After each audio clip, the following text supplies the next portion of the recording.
ملګرو سلامونه هیله ده روغ او جوړ به یاست او د ژوند شپې او ورځې به مو په ډېرې خوشحالۍ او سوکالۍ کې تېرېږي. راغلي یو د خوست ولایت اړوند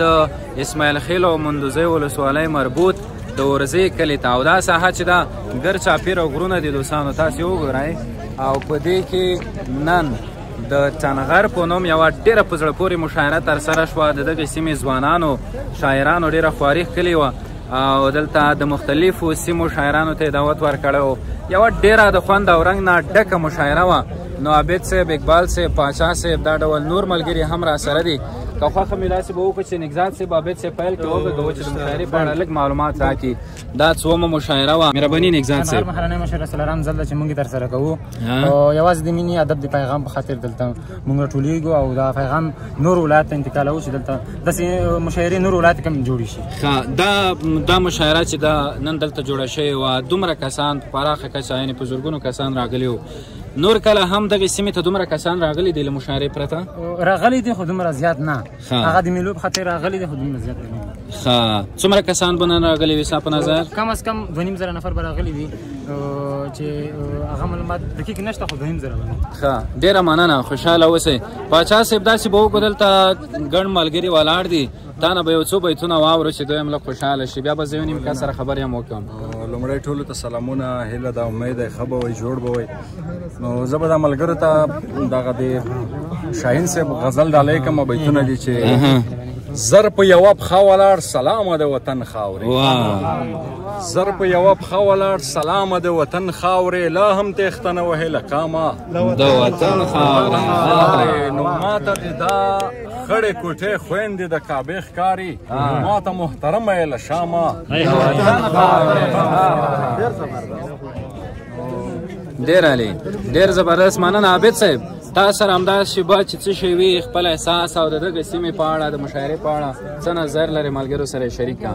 ډېره مننه، خوند یې وکړو ماشاءالله. ډېر ښه ځوانان، ډېر میلمه پال ځوانان او ډېره ښه آب و هوا لري د منطقه او ډېره ښکلې سرسبزه منطقه ده. ډېره مننه. یو څو بیتونه همداسې په رازړه شو. مهرباني عابد صاحب، اورئ. ترا تیخی په زړګي سوي داغونه، در وران شي تل د یادومه، در وران شي تل د یادومه، ترا تیخی په زړګي سوي داغونه، در وران شي تل د یادومه، در وران شي تل د یادومه. عابد صاحب، بد کوزا کوزا ګدر خوږی دی، بد کوزا ګدر خوږی، زد جانان د پاره بل ګدر ته زما، ګدر وران شي تل د یادومه. چاک چاک کوئ.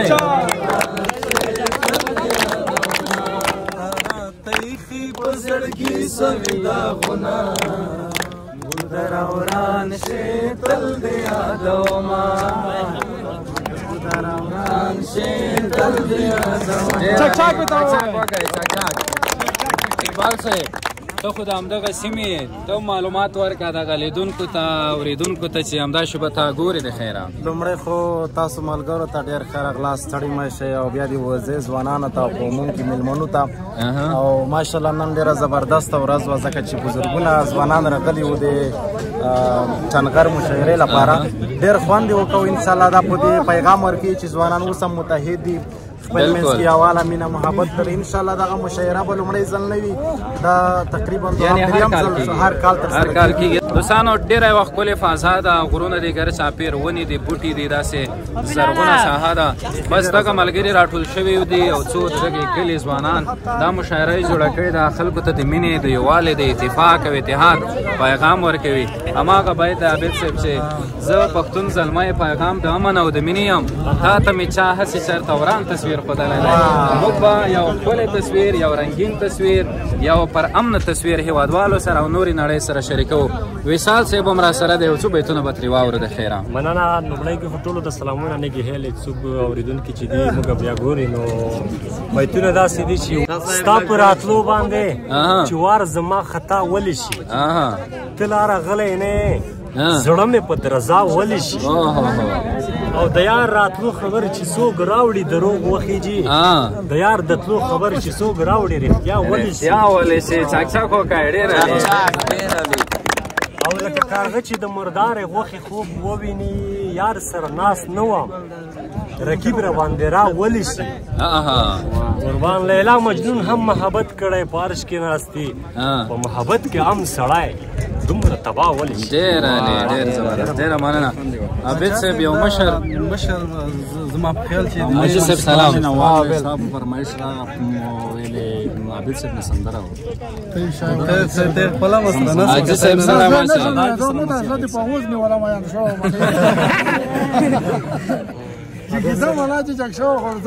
کوم ځای یاجي خو لیدونکو ته ځوان کوي وپېژنئ بیا خوند به وکړي زه د وردګ کلي مشر یم زه د منطقې بس زه د ژوندکۍ ته بالکل خرخلاص یم دا د غونډې دا د هر کله خدای جوړې کړي مشرغه د وړونه مو سر قربان د په هر خدمت کې ته وکړه بس د ژوندای دغه قومي مشر چې کوم د ځوانانو سره ځانګړې مینه لري له شک پرته ځکه زموږ بانډار شروع دی ځوانانو محفلونو کې د هر وخت ګډون کوي ماشاءالله څونه چې ځنډېږي هوا ښایسته کېږي او پشم ورېږي میده پشم موسم دی ډېره مننه عابد صاحب تاسو په هغه کې زه وړې که شوی دی تاسو سره په عمر وه څه خوند ځه راځي صاحب خوشحال اوسئ قربان ډېره مننه خوند یې وکړو دوستانو مخامخ چې تاسې وینئ دا ټنغر دی او دا مشاعره به هر کال جوړیږي په ډېره مینه په ډېر ستر زړه او په ډېر اخلاص سره د خوست له مختلفو سیمو څخه نن ورته ځوانان راغلي وو او یوه ځانګړې د خوشحالۍ ورځ وه د پاکتیا څخه هم ډېر خواږه شاعران او څار صاحب او نور ملګري راغلي دي یو غزل به ترې اورو لنډ بیا به خپرونه سره راټولوو د خیره سره مهرباني او څار صاحب جارشم سجاد صاحب نن مې د بل زړه د رضا واورېدله زما غوښتنه و تا واورېدله او زما ستا د محبت سندره پرته له تا نه دنیا واورېدله او بیرته واپس نشې زه ننه یمه ما دې په بند وره کې تا واورېدله او په دې لنډۍ کې له چا خوله وغواړي ځکه مې قصدن په چا واورېدله په دې لنډۍ کې له چا خوله وغواړي ځکه مې قصدن په چا واورېدله دیوې زما او څاره خدای دې مل شه او ما یې دغه دعا واورېدله ډېره چک ورته وکړئ د باران هم یو نیم څاڅکی ورېږي مشره ته لږ رامخکې شه ته هم یو څه شی شریکه چې داسې نه باران بیخي ډېر نه شي په لنډو کې به ووایم چې دا چغې چا وکړې مخلوقه دا پګل څوک و تاسې وګورئ رښتین و که بل څوک په داسې ښار کې وم چې هر چا واکمني کوله معلومه نه وه چې اتل څوک بوتل څوک او اوس خو دې وکړه فیصله پیسې دې هم واخیستې اوس راته ووایه قاضي صاحب غل څوک او د دې پوښتنې ځواب راکړه نور دې نه ځوروم لالي تا باندې مین دلته اول څوک او په نیمه شپه کې مې له ځان څخه پوښتنه وکړه رښتینه تا سره په نیمه لاره مل څوک ډېره لې چک وکړئ مهرباني وکړئ صاحب نوبت دې راورسېدو د خیره سره دغه د پکتیا راغلي مېلمنو دوی ته ښه راغلاست مینه سجاد شاه صاحب وران یې آباد ګودره بې معنی یې اوس نه درځي کوتره بې معنی خلک ړنده د تا به څنګه ویني زما د زړه پر هره بې معنی امن دی هرې خوا ته تور ټوپکه نه اچومه زغره بې معنی چې د دن نه وي پکې څه د کوم ورځه اختره بې معنی رقیبه هېڅ د پکې ساکن یم او څاره هغه د چا خبره رقیبه هېڅ د پکې ساکن یم هغه د چا خبره بې معنی دا څو یاران د رانه رب نه اخلي دا څو یاران د رانه رب نه اخلي زما تر شا لښکره بې معنی لمړه به تر دی آن له مړې هم زیات وقاره بې دلبره ډېره لې وقار صاحب رښتین صاحب او زموږ خوږ ملګری او څار صاحب دا دی د ټن غر د غره مخې ته د باران د څاڅکو په ډیرک سره به زموږ دغه نننۍ برنامه په همدغه ځای پای ته ورسیږي بل ځلې به بیا هم راځو بیا به هم راځو نورو هیوادوالو ته نورو ملګرو ته او نورې نړۍ ته به د خپلې سیمې یو ښکلی تصویر یو رنګین تصویر وړاندې کوو دا د دوستانو مشاعره هم پای ته رسېدلې او د ماښام خړه هم ورو په ورو په رانږدې کېدو ده الله په امان خدای په امان